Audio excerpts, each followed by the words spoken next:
Mesdames, Mesdemoiselles, Messieurs, bonjour en direct, en public, à l'occasion de VAD 2014. Trigger Marketing et Mailing Papier, levier du ROI pour la VAD, on en parle tout de suite. Trigger Marketing, jusqu'à maintenant, a été cantonné sur des environnements très digitaux, puisqu'il est né effectivement dans le monde du web. Et nous, en tant qu'acteurs du print, puisqu'on aura l'occasion de présenter GoCAD, mais on est issu d'une maison mère qui est un acteur de référence dans le monde du print depuis 30 ans, on s'est dit qu'il y avait peut-être quelque chose à faire sur le mailing papier, qu'il y avait probablement un ROI à trouver et que c'était probablement un vecteur de performance avant tout pour les acteurs de la VAD, pour les pure players de la VAD. Et c'est comme ça qu'avec Benoît et Jérôme, on a construit le projet qu'on va vous présenter, qui allie effectivement Trigger Marketing et Mailing Papier. C'est intéressant déjà de redonner une définition de trigger. Ouais, tout le monde ne le sait pas forcément. Trigger, c'est la traduction de gâchette en anglais. Et donc de pouvoir déclencher automatiquement une communication suite à un comportement avéré d'un contact, d'un prospect ou d'un client. Et donc, partant de ce principe, comment on peut apporter ce qui habituellement est fait, c'est vrai, souvent en emailing, dans le papier. Jérôme a eu l'intelligence de faire bosser ses partenaires ensemble de manière décloisonnée et transversale, en alliant les spécialistes et les expertises de chacun, puisqu'aujourd'hui, effectivement, on a un spécialiste de la data et de la génération des cibles dans une logique de scénarisation de contact. Connaissance marketing, one by one. Et du côté de GoCAD, on a un spécialiste de l'exécution de campagne multicanal et notamment sur le canal print, puisque comme je le disais tout à l'heure, on venait de ce monde-là. Les grandes fonctionnalités d'un ciblage bien fait, notamment dans Marketing One by One, c'est d'abord de la scénarisation multicanal. Comment on va pouvoir communiquer avec elle? Est-ce que c'est par email? Est-ce que c'est par courrier postal? Et on va mettre à disposition un certain nombre de scénarios qu'on appelle trigger, best practice ou prêt à l'emploi, pour animer la relation client et l'automatiser. Et suite à ça, on va centraliser des données qui peuvent être hétérogènes au sein d'un même endroit pour pouvoir automatiser ces communications. Et on va insérer là-dedans de la recommandation produit. Ça, c'est le premier point, c'est vraiment le ciblage. Extrêmement clair. VPC Story, on est une agence spécialisée dans la VAD. Donc la VAD, on est un peu une espèce en voie de disparition. Et d'ailleurs, Jonathan, j'ai bien aimé ton expression pure player de la VAD. Parce que c'est vrai qu'à l'heure de l'Internet, où on pense qu'à l'Internet, on oublie qu'il y a une très très bonne rentabilité de la vente à distance. Donc on est une agence VADiste qui est basée sur Avignon. On a une vingtaine de collaborateurs. On travaille sur le marketing et la communication. Et on a une spécialité, c'est les seniors et le domaine de la santé. Et dans ce domaine de la santé, on travaille pour 2 clients sur lesquels donc, on a travaillé avec GoCAD et avec Connexence pour développer cette solution CRM. Donc ces 2 clients sont Nature Avignon et Blanche Bresson Institut. Donc ce sont 2 sociétés de vente par correspondance qui vendent du complément alimentaire. Il y avait des gros enjeux parce qu'en fait, il faut savoir qu'avant de rencontrer nos 2 amis, on travaillait déjà sur du CRM, mais on faisait beaucoup de choses artisanales. Et il y avait un très très gros enjeu parce que pour les 2 sociétés, c'était déjà une très forte source de rentabilité. C'est-à-dire que le complément alimentaire, c'est un business qui fonctionne avec la répétition de commandes. Et quand on fait aimer un produit à un client, on a une très très bonne fidélité. Et c'est vraiment là qu'on a la possibilité d'avoir de grosses générations de marge. Donc il y avait des enjeux, il y avait déjà plus d'1 million de messages qui étaient réalisés par an, enfin plus d'1 million de messages avec 50 versions de messages différents pour les 2 clients. Ça représentait 20% du chiffre d'affaires, déjà avant le nouveau projet, avec des taux de réponse, quand on compare ce qu'on fait en CRM, donc sur ces fameuses lettres de relance dont on va vous parler un peu plus en détail après, on a des taux de réponse qui sont 2 à 3 fois supérieurs à ce qu'on peut faire sur des campagnes traditionnelles, on va dire des campagnes massives. Donc il y a vraiment un enjeu de performance. Et donc c'est important pour nos 2 clients d'avoir vraiment 0 risque sur la migration, puisqu'on parlait d'un chiffre d'affaires important, de vraiment bien travailler toutes les données, parce que comme vous vous adressez en one by one à vos clients, il faut que le discours que vous lui donnez soit vraiment à propos, sinon on peut rapidement déraper sur des mauvais messages et des messages contre-productifs. Et il était important également de démontrer que les nouveaux messages qu'on allait travailler dans le nouvel environnement allaient être plus performants que ce qui pouvait être réalisé jusqu'à maintenant. On est obligé de renouveler régulièrement les messages et avoir un système comme on l'a développé avec nos 2 amis qui permet d'avoir des modifications rapides, c'est vraiment important. Donc ça a été un des premiers objectifs. Changement régulier de législation, donc on voulait pouvoir avoir la possibilité de changer très rapidement nos messages. Ensuite, on gère différents produits qui ont des cures. Donc les cures, c'est quoi? J'achète un produit, par exemple pour la prostate. Donc la durée d'une boîte, c'est 20 jours. J'achète 3 boîtes, donc 60 jours. Je déclenche un réachat au bout de ces 60 jours. Et en fonction des produits, ça peut être très différent. Le client peut acheter plusieurs produits, donc il y a une vraie problématique de déclencher les messages de manière personnalisée en fonction Sans des fausse durées. note en plus. Exactement. Ouais, donc effectivement, on voit bien l'intérêt du scénario. Évidemment, le potentiel de réactivation client, mais aussi la nécessité que le trigger ressemble pratiquement à un dialogue humain. Donc, les enjeux sont majeurs. Hein. Ensuite, on a des parcours produits qui sont difficiles à comprendre parce qu'il n'y a pas forcément des interactions ou des liens toujours évidents entre les différents produits que les clients vont acheter. Donc, on avait besoin d'avoir de l'aide par rapport aux opportunités de cross-selling qu'on pouvait générer. Et c'est un domaine dans lequel la concurrence est assez vive. Donc vous avez finalement, quand vous êtes là au moment du renouvellement ou à un événement précis, vous avez besoin d'être vraiment là au bon moment pour que le concurrent ne passe pas à votre place. Parce que voilà, la concurrence est forte et que les arguments qui sont développés par rapport aux produits sont communs à beaucoup de concurrents. Alors, messieurs, comment on fait ? Quelle est la solution, Jonathan? Mais en fait, ce qui était malin dans l'approche, c'est qu'effectivement, on mutualisait deux expertises très différentes et complémentaires. Une expertise que Benoît présentera sur la partie data et surtout l'exécution de campagne en aval concernant où un acteur classique du marketing direct pouvait s'intégrer dans une chaîne CRM assez complexe et assez automatisée en termes de scénarisation. Voilà, effectivement, en fait, le premier but, c'était de centraliser de la donnée, puisque, en fait, Jérôme pourra le confirmer, il y avait des données transactionnelles d'un côté, peut-être des données prospects de l'autre, des données contacts, des données clients, et un catalogue produit encore ailleurs. Donc, c'était un peu un fonctionnement en mode silo. Et donc, le but, c'était de centraliser cette donnée pour pouvoir déclencher et personnaliser les scénarios. Ensuite, c'est la création des scénarios, puisque bien sûr, on peut mettre à disposition des scénarios prêts à l'emploi, mais il y a des spécificités produits, il y a des spécificités de type de client, de cible. Et donc, forcément, on a dû créer des scénarios qui étaient un peu ad hoc, on va dire, pour VPC Story. Complémentarité entre les deux solutions, c'est-à-dire qu'une fois qu'effectivement One by One va gérer toute cette intelligence client, cette intelligence d'opportunité de contact, eh bien il faut produire les mailings. GoCat, c'est avant tout une plateforme qui permet à chacun des marketeurs de gérer en ligne un certain nombre de contenus documentaires sur l'ensemble des médias de communication qui peuvent être déclenchés directement par l'utilisateur ou déclenchés sur de la donnée variable exécutée par un profil de campagne en amont. Donc c'est là où effectivement la jointure se fait, puisque ce sont des écrans qui sont utilisés par les équipes de Jérôme pour monitorer, piloter un certain nombre de contenus dans les différents mailings et justement d'exécuter la production jusqu'au bout, j'ai envie de dire jusqu'à la production physique des différents messages, alors digital lorsqu'on est en email ou en SMS, mais aussi mailing papier comme aujourd'hui, jusqu'au dépôt poste avec des logiques de massification et d'optimisation des coûts de production et d'affranchissement. Et le tout de manière omnicanale, ça c'est bluffant. Je pense qu'on peut revenir un petit peu sur la technique, effectivement, c'est important. Aujourd'hui, une solution comme One by One va venir se plugger à un système d'information existant chez l'annonceur.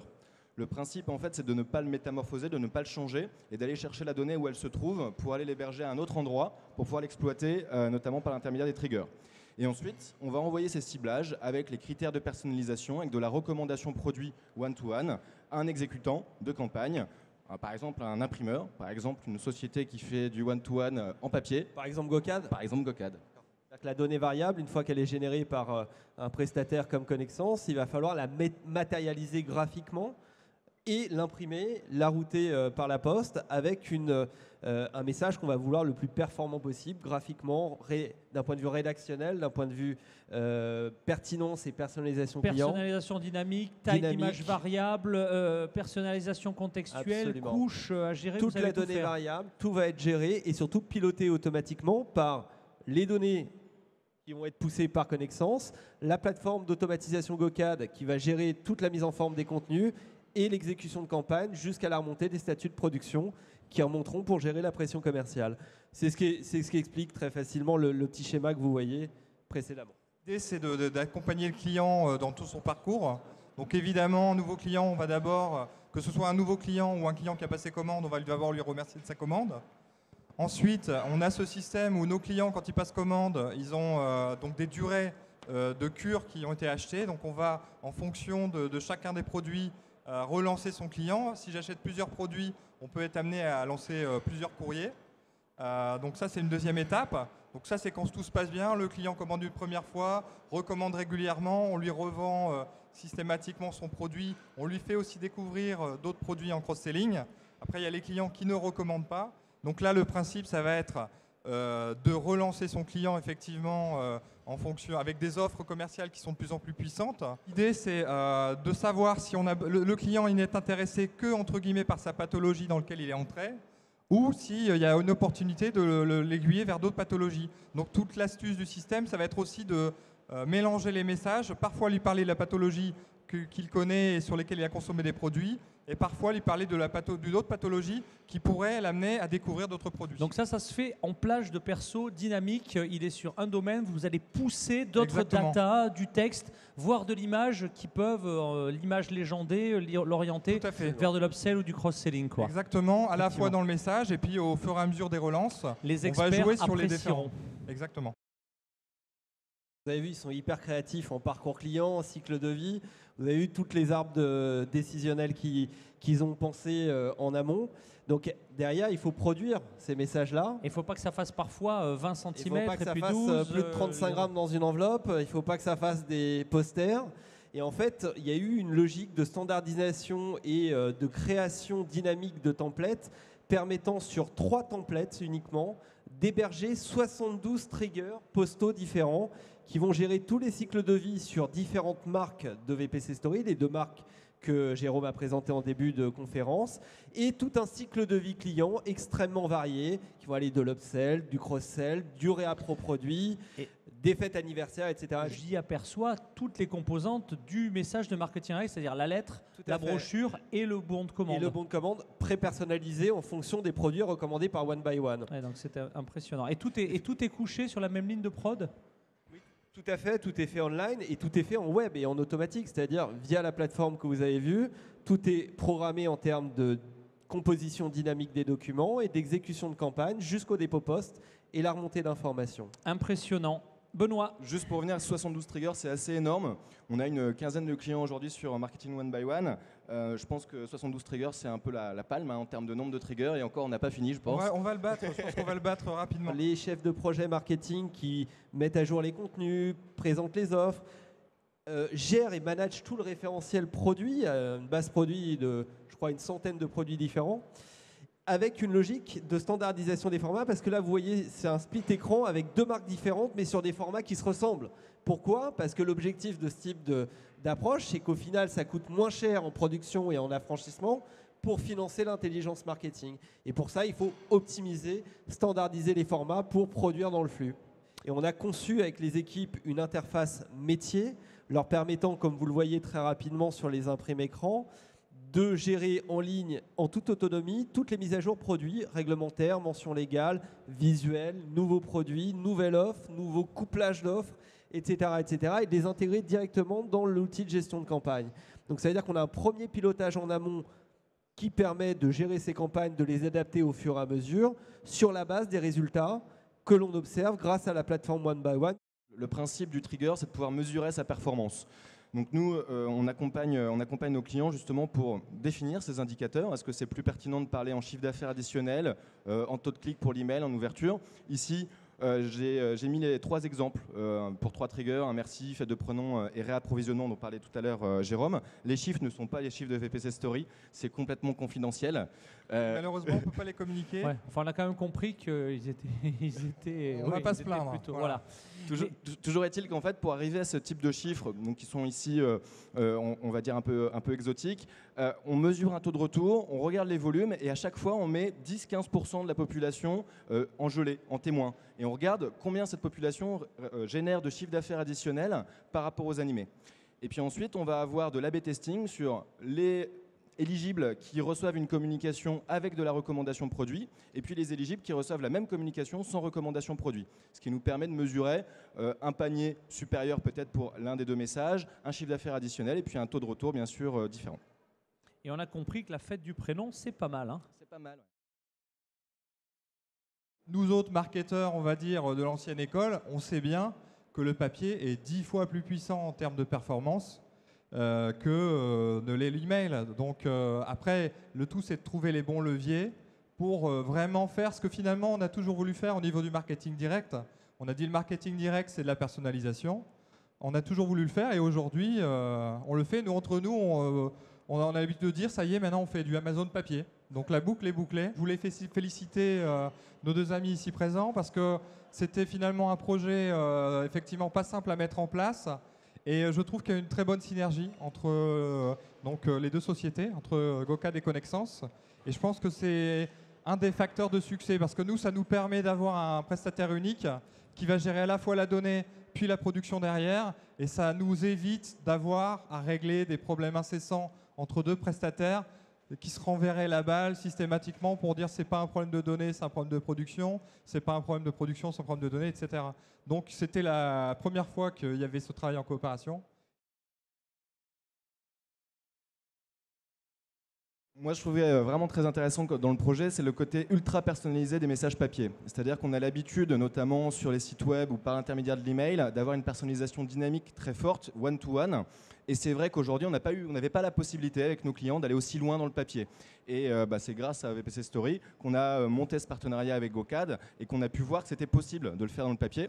Voilà. Et donc, en fait, demain, on y reviendra peut-être, dans la conclusion peut-être avec Jonathan, ça sera de coupler ça avec du web, pourquoi pas, et pourquoi pas de baser sur le tracking de la navigation web des clients sur le site web qui arrivera peut-être l'année prochaine, peut-être celle d'après. Et de pouvoir coupler comme déclencheur de la navigation web avec les achats. Et je pense qu'on pourra encore gagner un petit peu plus de pertinence dans les triggers postaux. On peut imaginer répliquer ce qu'on a fait sur la population client, mais vers la population des prospects, pour travailler en deux temps éventuellement, les clients prospects et optimiser les rendements de conversion en termes d'acquisition. Et puis tu l'as dit Benoît, évidemment le papier est là, mais le papier a encore sa place en tant que média premium, mais il a encore plus sa place quand il est inscrit dans un parcours omnicanal. Et demain, avec la réconciliation des données print et web, on va être en mesure de construire des cycles de vie omnicanal. Et là, c'est effectivement une solution extrêmement sophistiquée qui arrive.